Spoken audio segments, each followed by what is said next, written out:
Okay, I've been knitting for an hour and 15 minutes, and I'm about to do another row 5, so we're going to show it from another angle. So we'll put our rods back together here, and we do 2 knit stitches,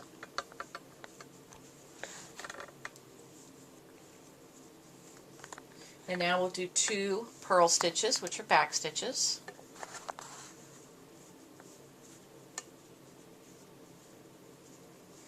And now we do the 3-3 back cross, and you'll take your pin, and I think it's easiest just to insert it into the pipe like so, and that way you won't drop the stitches as they come off. And each one is 2 strands, so there's 1, 2, 3, then remove your pin, don't drop your stitches, and clip it.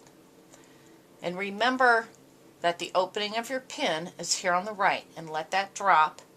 Make sure your yarn, your working yarn, is above the pinned stitches. Now we knit the 3 from the right pipe. And these are where you need to pull them close so that that'll close that gap.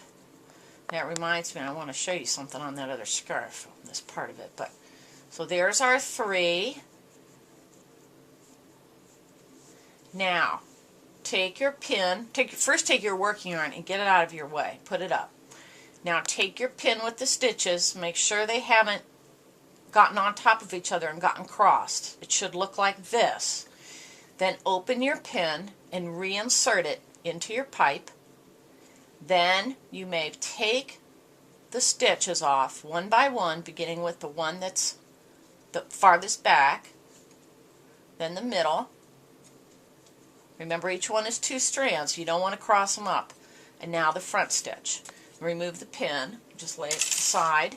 And now you're ready to knit the 3 that were on the cable. Here's 1, 2. Let me see if I can get these apart just a little bit. These are tight, so the points of your knitting rods will be fairly close together when you make this. And there's 3.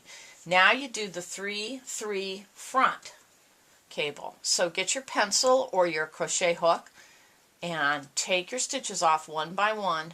So there's your front stitch, the middle stitch, and the rear stitch. Make sure you don't drop them. They should look like this when you put them on the pencil.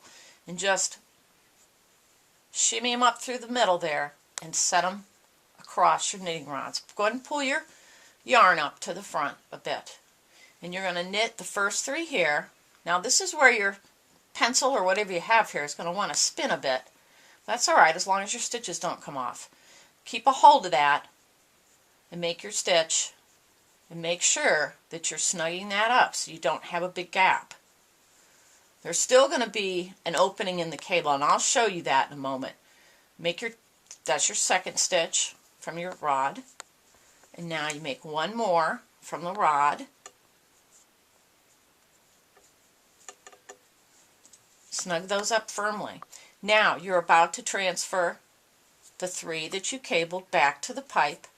So just point your pencil and watch your stitches here. They're going to want to come off during this process. Let your yarn hang down the front. Repipe the back stitch. Repipe the middle stitch. Repipe the front stitch. Now you're ready to knit the 3 that were on the cable.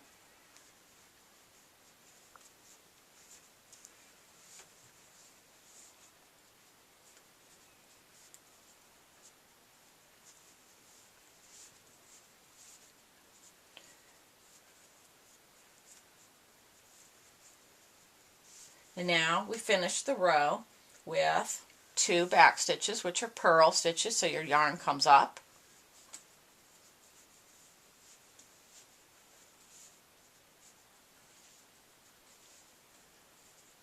And another stitch. I'm sitting way off here to the side. I hope you can... Oh, my hand is in the way. I'm trying to manipulate this in such a way that you can see that well. Alright, and when we come back, we will be ready to start the garter stitch section for the pocket. I forgot to show you what I thought of when I was knitting that second pass through row 5. You can see that the cable is running this way. One of the reasons I wanted it like that was if it was like this and it was hanging on your body, then you would see this basically little opening in the cable itself. And you're not going to get that to close. That's part of the cable design. So you're not trying to, when you snug those stitches up on those rows, you're not trying to close that portion. That's kind of impossible. But if you have the design hanging this way, you know, if it's laying on your bed, if you do this as a throw, that won't be noticeable anyway. So don't think you've done anything wrong if you see this. Now we've knit through row 9 of another cycle of 10 stitches. If you were making the long jumbo scarf or using this motif as part of an afghan, you would stop knitting the motif at this point, and you would see that your instructions say, ending with a row 9, knit 4 rows, which is exactly how you began, and then bind off. So instead, because I'm adding this pocket on this row, we're going to begin our pocket section. Now, this is another case where now your odd numbers are going to be over here, because now I'm going to reset my counter, my stitch counter, and I'm going to put it back to 1. So even though I'm on my left pipe, I am going to begin counting this as row 1. And if I'm going to do this exactly as I did before on this row, I am going to go ahead and back stitch this. So do it just as purl stitches, because I have to make garter stitch now for my pocket.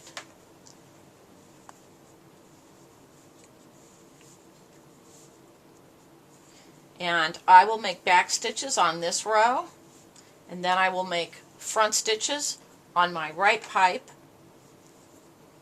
So I'm going to continue in this fashion, knitting a couple of rows until we get to row 12. So I'll be right back.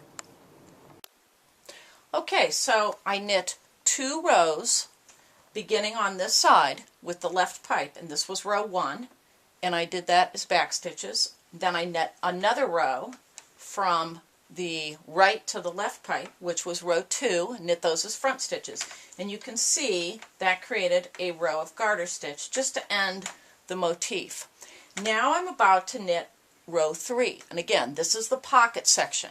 It's alright that these are going to be the odd numbers. That's just where we happen to start, because that's where the other part of the pattern ended. So don't get yourself too bogged down about numbers. Now, this is where, luckily, I'm going to drop one of the strands of yarn because I put on the wrong ball when I started. You should be starting with 2 full balls when you begin this part, and that will take you partway through the pocket, about row 23 or so. Now, one of my balls was shorter, so I think I picked up the wrong ball when I started. It doesn't matter, because I was going to drop one of the strands at this point. I tried knitting the pocket with 2 strands on the same size pipe, and it was awful, because when you folded it over, you had this huge fat double layer of knitting. It didn't look right at all. So this is why I changed to the smaller pipes. So at this point, you take off the right pipe and put on the small. Now you'll notice that's considerably longer. No big deal. I'll show you what to do. And that's just because I made those longer to begin with. So now I've decreased the size of my pipe, and now I'm dropping one of the strands, so just let it hang behind. That's the one I would have needed to add more yarn anyway. Now I don't have much on here. After a few rows I'll need to add my other ball, and I'll show you how to do that. So now we have this much yarn. And we begin knitting again. And when you do so, these are going to be your back stitches. Remember, it's garter stitch. We started with the first row back stitches, front stitches, now we're back to the back stitches. So taking now just 1 strand of yarn, hold your yarn up, take off your stitch, like so, lay your stitch over, hook it. Now, pull your working yarn out far enough that you can reach your pipe and snug it up. Now here's the other thing you can do when you're going from short to long pipes like this. Pull up that little extra strand too, by the way. You can also move your pipes so that they would do this. If you want them to just so that you don't have to pull your working yarn out so far. So you see I've turned my rods now at an angle so that my tips meet. And that's another way you can do it if you don't want to pull your working yarn out too far. So now we just, every time we're taking off 2 strands from the previous row, but we're only working with 1 strand now, and snug it up. These you'll be able to work by hooking, because we're moving from a big pipe to a little pipe. Once we are knitting onto these small ones, we'll have to change our technique again. So let's whip through this row. You'll want to snug these up on this small pipe too. Remember, a garter stitch will stretch quite a bit. So if you think these pockets look a little small, I think they're not going to be. I'm making this for myself. So once I have this all made, I'm actually going to use it and see just how much stretch I got in those pockets. And then you'll know. But this pocket pattern is actually from another pattern. So I don't think I'm too far off because it called for the same size needles and the same number of rows. And I think the designer of the pattern intended the same thing. Making all these as back stitches.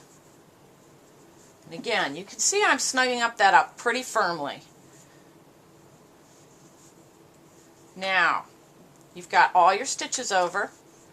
That was row 2 of the, or whoops, row 3. Sorry, I forgot to put my cooker. I wondered, that seemed a little strange. Now take off your big pipe, add your other 15, US, the one that's compatible to US 15. And now you can turn your stand back around and realign your pipes.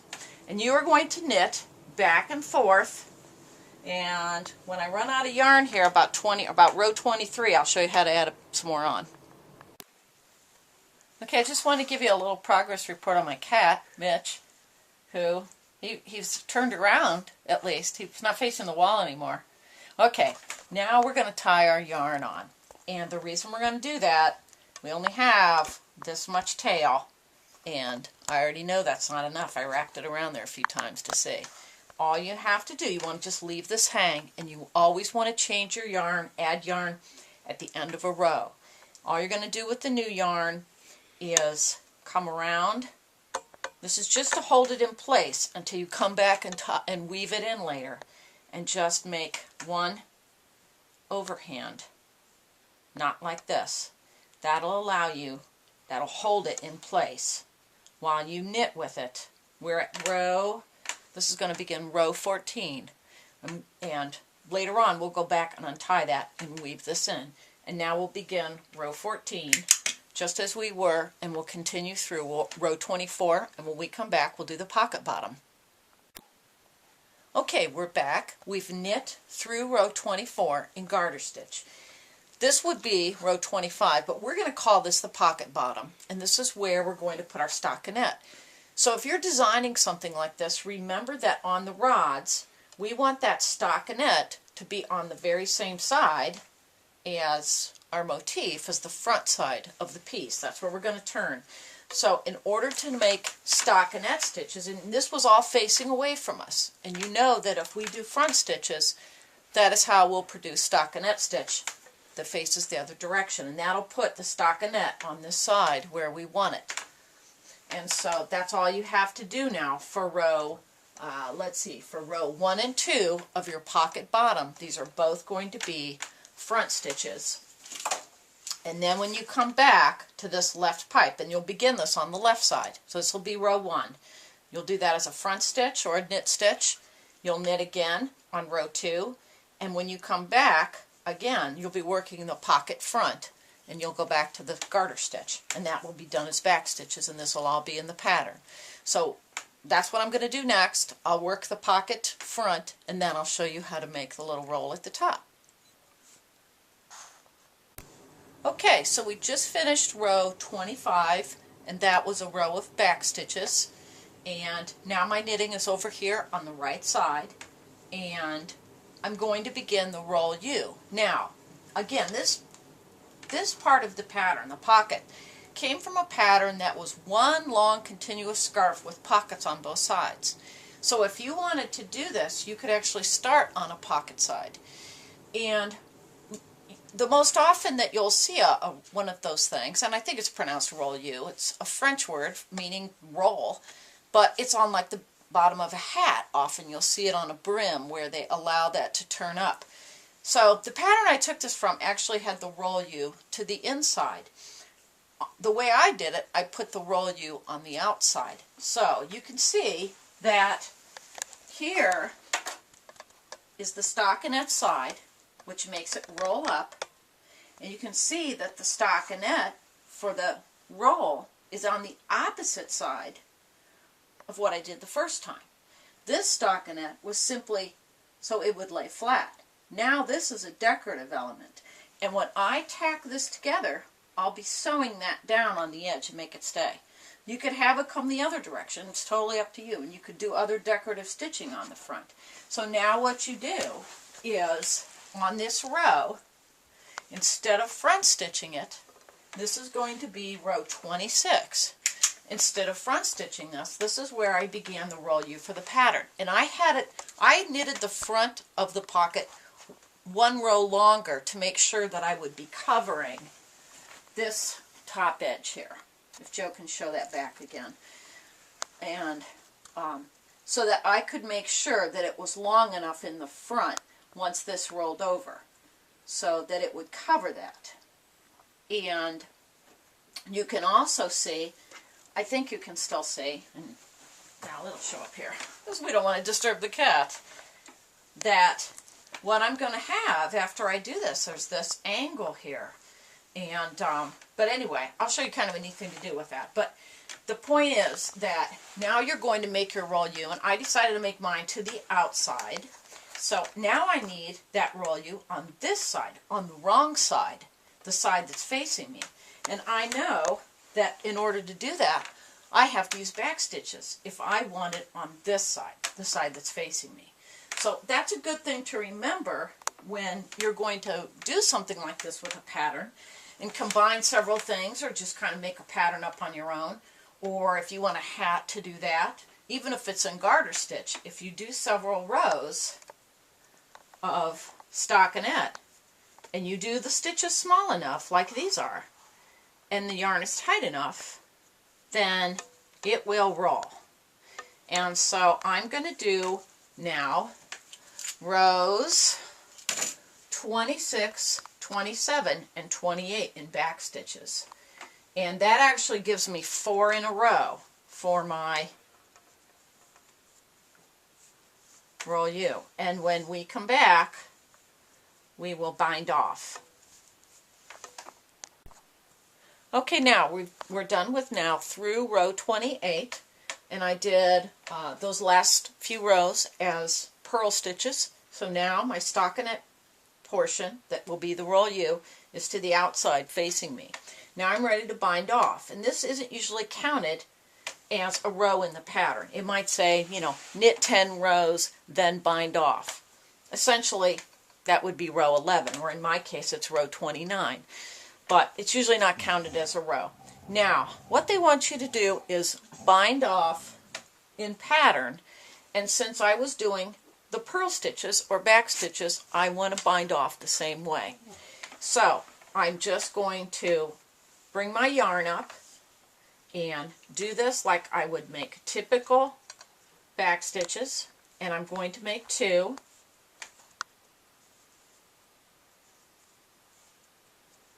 So there's my 2 stitches. You don't want these to be too tight. Firm this one down enough that you can get the first stitch you made over it and off.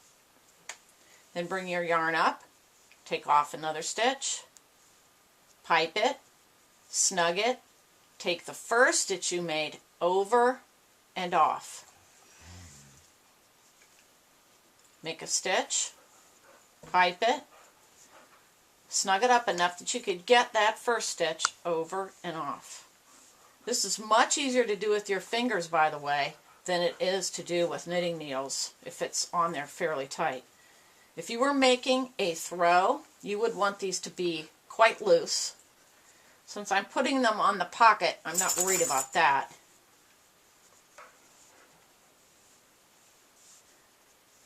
And each one that gets made is going to be jumped over, if you will, by the preceding stitch.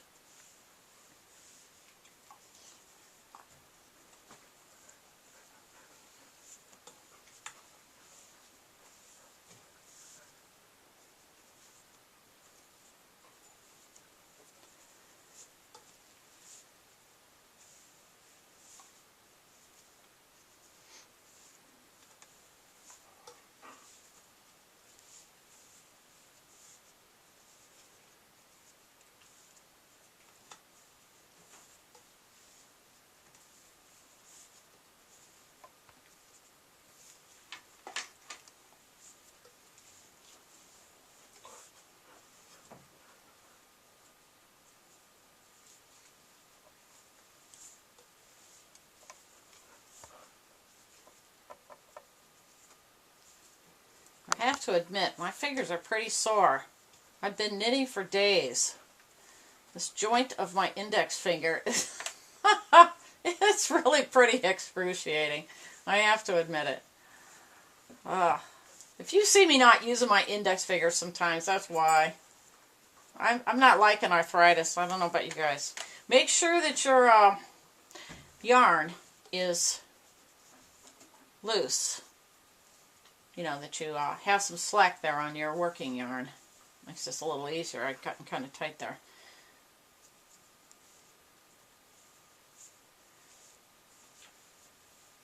You can see we're almost finished.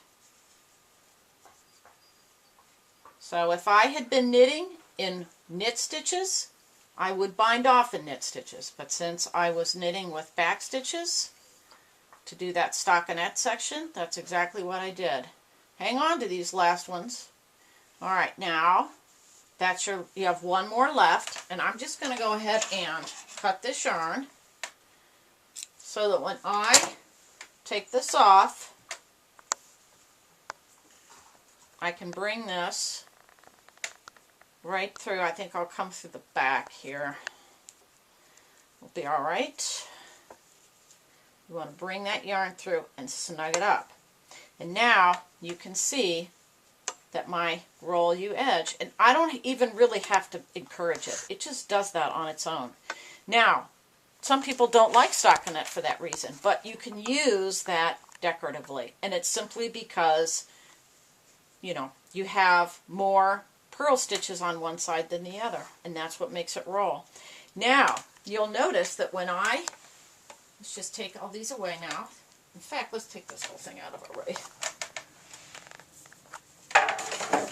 Because of the way I did this pattern, and because I didn't put on more stitches when I changed to one strand and the smaller pipe, you can see there's a little taper here as it worked down. Now, if you want to, if you don't want that taper and you want to make it as wide as I did, then you could add more stitches on this end, and this would be 22 or 24 stitches wide. And you can use the techniques that I used in the triangle scarf. You can make one front and back to add a few more stitches on the edge. Well, here's what I'm going to do, because I think the pattern, if I'm remembering right, the original pattern for the little garter stitch scarf actually had some fringe on the bottom. And I was thinking about this last night as I was laying in bed, and I thought, oh, I should have just made that wider. You know, what am I going to do there with that weird taper? You know, I was kind of thinking this would stretch out a bit more, and it may. But I want to sew it right below that taper. So, I got to thinking again. I got to thinking about this design of this almost, I'm going to call it a wishbone. And that made me think of a lucet. And I don't know if any of you have ever done this, but oddly, it's like, wow, that's exactly what that pattern is in a weird way. Remember I said it seemed kind of Celtic, and that's why I liked this. So what I have done is I have taken my lucet and I have done, and lucet they think is a Viking tool, and the little hole at the base was they would hang it on their belt and they would use it as they worked and traveled. They'd use it to make rope. So, here's two ideas. You're going to take your lucet now, and I've already made the piece I'm not going to bind it off yet. I'm going to put a stitch marker through there, because what I'm going to do, if you can imagine this, I'll take these tails, and as I am sewing this edge together, and I'm going to go through those bumps where the garter stitch is. As I do that, then I am going to be putting this on at the same time around the edge. And so imagine that that's not there. I will start up here on the taper, and I will bring the lucet cord all the way around my pocket. And if you can I'm going to let it be a little longer. I'll just rip out what I don't need as I sew it on there. And when you do that, you want to make sure you use an invisible stitch underneath. It'll just kind of be going underneath and catching these two bars. Let me show you with a needle here. If you've ever sewn like decorative trim on anything before with your knitting, you can see that that lucet creates a braid, a square braid that alternates. If you notice, these are going down, and these go up, and these go down, and these go up. What you want to do is catch these. Pick any side, it doesn't matter. And you're going to go under with the blunt. You can use a crochet hook if you want, but I'm going to be using a darning needle. And go under, under. You want to catch both sides of that. And as you do, you're going to be almost doing this. That's my dog, by the way. Alright, Lily, that's enough. Goodness, she's probably allergic to cats. Or all this yarn. So as you're going along here, you're going to be coming underneath with your darning needle, and you're beginning catching these two edges of your scarf, which is a little hard to see right now, so get out your knitting books and they'll show you on a diagram where those bumps are. And at the same time, you'll be catch two bars of this, and keep working that way all the way around the scarf. And when you're to the end, then you know, whoops, that you've done enough, and you can cut it and pull your yarn back through. And if you lose your lucet like I just did, sometimes it helps to pull one more out. There's different ways of doing this. Look online, because there's a zillion people that do lucet. And I always have to then see how sometimes they roll it just like this, which I think is kind of fun. I like doing it this way. You kind of pull it. Now, you notice this is too small. Normally you see the people put their cord through the center hole, but this is too fat. It doesn't matter. These things are originally made out of antler or bone, and there would be a hole where they would hang it from their belt. It doesn't matter if your lucet comes there. You do want sometimes a little tension on this. You want to make sure that it's even, and this will really hurt your finger, by the way. You see that I don't take my fingertip to do this. If you have bad arthritis in your fingertips, this is kind of hurt. Take the side of your finger, the way I'm doing, and leave your finger crooked over. Don't try to do this. See, it's all gnarly and it hurts. So do this. And then every once in a while you got to move your cord again. Make sure your yarn is loose. That makes a very fast, nice cord. And I'll tell you something else I'm going to do. When I have all my scraps, whoops, I goofed that one up. When I have all my scraps, it's the only trouble with doing it like that, where you turn it. I wasn't looking at the thing. I'm going to do one of these. That's why some people like the ones where, you can do this where you don't turn it. But this is just like this. And anyway, if you save all your yarn scraps and make a big, long lucet thing, this is really what I'm going to do my cat bed out of. And I'm just going to take, because he's just been loving that, and I'm going to take that from him, and he's going to be sad. We can't have that. So I'm going to take this, and I'm going to coil it up. There's actually a woman who has a double-sided thing. She calls it duet, that she made. And if you take and coil this up, and then sew through, just make a big, long lucet. You can even use your scraps. Who cares if it matches? And then take a darning needle, and you're going to be going through and weaving it together, just like a braided rug. That will make a lovely cat mat, and they will be so happy. The end.